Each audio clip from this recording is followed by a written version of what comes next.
Hey guys, this is Dan from Let's Tank. Today we are going to be talking about why now is a good time to pick up tanking, as well as what you need to become a good tank in Legion and in general. Everything I talk about, add-ons and guides will all be linked in the description box down below. Please remember that all opinions in this video are my own. So, why is it a good time to start tanking?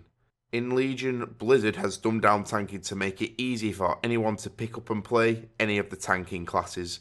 The main rotation for each tank is really simple, and a lot of the talents are self-explanatory.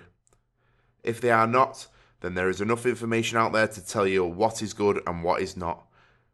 Defensive cooldowns are built into a lot of the characters, and the ones that are not, there are not many of them to worry about. Unless, of course, you're playing a Guardian Druid. A great example of a class that has been dumbed down and is great for beginners is the Blood Death Knight. It has very little defensive cooldowns, 2 to be exact if you take the passive abilities into account. There's very little to track apart from your runic power, and even that is only spent on death strikes for the most part. You may be thinking, but why would I play something so easy? The thing with tanking is, it is easy at its core, but it's hard to master. There is always something you could have done to improve, from using an external CD from a healer to just going faster in the dungeon. You see, that is a great thing about tanking. You choose the pace, you have control of the group. The reward for completing something that's difficult to you is immense and easily has to be the most satisfying feeling in World of Warcraft to date. Another reason it's a good time is because of Mythic Plus dungeons.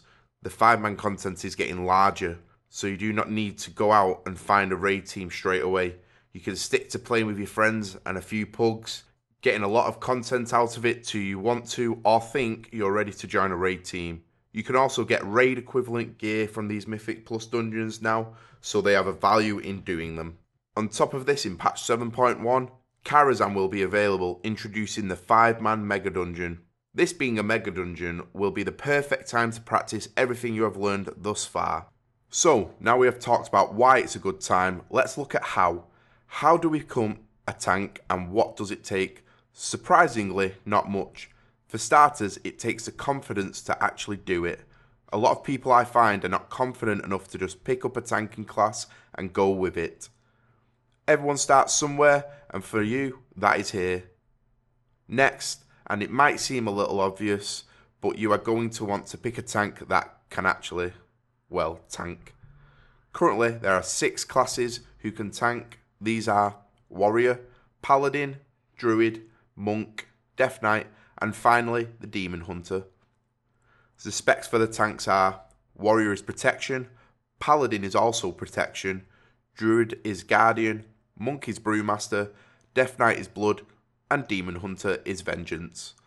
So, what do each of these classes do differently to each other? You can find out in my other video, which I will link down below. Next, let's look at the ability usage. I always think it is better to have aggro on everything than to focus all your efforts on one. This is made incredibly easy and simple now with abilities that hit ridiculously hard, like Blood Boil for example on the Blood Death Knight. It hits hard and will make sure you hold aggro off of your DPS and healer instantly. Other examples are Thunderclap on the Warrior, Consecrate on the Paladin, Immolation Aura on the Demon Hunter, Rushing Jade Wind on the Monk, and Thrash on the Druid. All these abilities will keep mobs aggroed onto you pretty much all the time, so there's no need to worry about losing aggro on everything within these effects.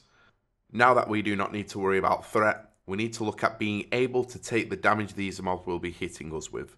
So when tanking mobs, we need to realise how much damage is actually coming in and how to protect ourselves against it. An example of this is using Marrow Rend on the Blood DK to gain stacks of Bone Shield, which will reduce damage taken, or spending a resource like Rage on a Warrior to use the Ignore Pain ability.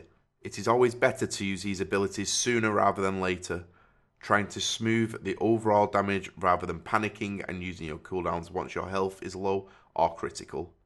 This is something you will pick up with practice.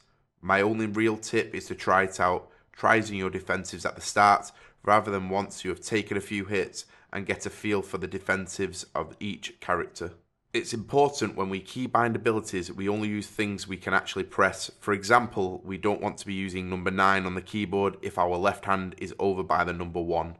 So carefully pick your keybinds as well as alt bindings. By alt bindings, I mean like Shift 1 or Alt 1. Then work up on adding more key bindings over time. For me, I started by using 1 to 4 and then Alt 1 to 4. Then I brought in R and then T. And then moving towards the F1 to F4 keys and arrow keys for markers. Every little helps. My personal keybinds look like this. 1 to 4 is my main rotation. 5 is my offensive cooldown. Alt 1 is my cleave ability. Alt 2 is a defensive ability. Alt 3 is my interrupt. And Alt 4 is a heal. I use my mouse button for AoE abilities and then my Alt mouse button for my stun. My defensives are keybound to my Naga mouse, the buttons where my thumb rests. My speed boosts are bound to the Tiddle key, also known as the button to the left of 1. These keybinds get me through mythic bosses pretty easily, and hopefully you have some kind of idea now of what you should be keybinding. I'm probably going to make a video just based on my keybinds and how I set them up and how I develop my keybinds over the years, but for now just go along with this and work it out for yourself. I'll probably put this next video out in the next like 1 or 2 months maybe, depending on how the Legion progression goes and my leveling and stuff and other videos I need to put in, but it will be coming up guys soon. So another very important thing when tanking mobs is to always make sure that mobs are in front of us and never behind us. This is really important for a number of reasons, mainly so we can parry, block and dodge. If a mob is behind us, then we cannot do any of this, which makes us vulnerable. Secondly, if the mob is not in range or behind us, most of our abilities will not work or will not hit the mob. Mobs need to be in front of us at all times. Next, it is extremely important to see health bars above mobs' heads. This is for 2 reasons. The first is we get a lot of information from the health bars, like if we have aggro or not. The second is to be able to easily click on them to target different mobs for interrupts and priority killing, as well as marking. You can activate your health bars by going into Blizzard's interface options and just clicking on see enemy nameplates, or you can use add-ons like ELVUI for example. So as I just mentioned, ELVUI, it's an add-on. You're going to need a few add-ons to help you out. You don't necessarily need to use add-ons, but they do help you and make a lot of stuff a lot easier. Typical add-ons I use are DBM for boss encounters. They work in mythic dungeons, they work in your raids. Next I use ELVUI for my player names and to move my bars about. Then I use grid and grid status debuffs. This helps me with raid leading a little bit when I need to, see what players have what debuffs, see what my off tank has. Then I use tell me when to track certain abilities when they proc and stuff. I also use weak auras, and then I use OMEN threat meter. This wasn't really needed in Warlords. The Draenor's threat was not really too necessary, but one of the Mythic Plus mechanics is it reduces all your threats, so it's probably going to bring OMEN back a little bit to help you with the threat that's going to be reduced in them. And then finally use SKADA. It helps you tell basic things like how much damage is going out in your group, how much healing is going out. It'll tell you your death log, how much healing you received on the death, stuff like that, so it's very important. Then next is a bit of information, where I go for my personal information at the moment. MMO Champion, it's not the best site, it's full of a load of trolls and a lot of shit that you're going to have to scroll through, but in general you can pick up what nerfs have happened and some basic guides. There's also a lot of Discord servers, which I'll post down below. You just download the app Discord. It's like a chat service like TeamSpeak or Mumble, and you can join channels, and there's a lot of crap that's posted, but you'll also see a lot of big tanks in there, like Trekkie, for example. He posts in the Discord on the Paladin somewhat, not often, but enough for you to be able to catch the odd bit of information. And next is really good streamers. Skull's been talking a lot recently. Pre-Legion, I've been in his stream a lot, just sitting there seeing what their raid thinking about tanks. And surprisingly, I'm actually really surprised about this, but Slootbag's an amazing streamer to watch for information. He answers all questions that are asked pretty much. And it's crazy, like, I watched him and, like, he got asked the same question 5 times within, like, half an hour, and he answered the same question again. He's a real humble person. I was actually surprised by that. I never had a lot of respect for Slootbag till recently. But, yeah, definitely watch Slootbag, and definitely watch Score at the moment for a lot of information over the next few days. And I'm sure they'll be streaming a lot of the leveling and talking to people in the chat and stuff. Probably gone on a bit too much about the streamers and stuff, but, oh well, check them out. And finally, what we're going to look at is a quick overview of all the tanks, and I'm going to put a bit of gameplay in here, and you can just see how easy it is to hold aggro with each tank. So for warrior, you just want to charge your heroic leap in, go into a thunderclap to hold aggro on everything, then use a basic rotation to build rage, and then spend this rage to stay alive.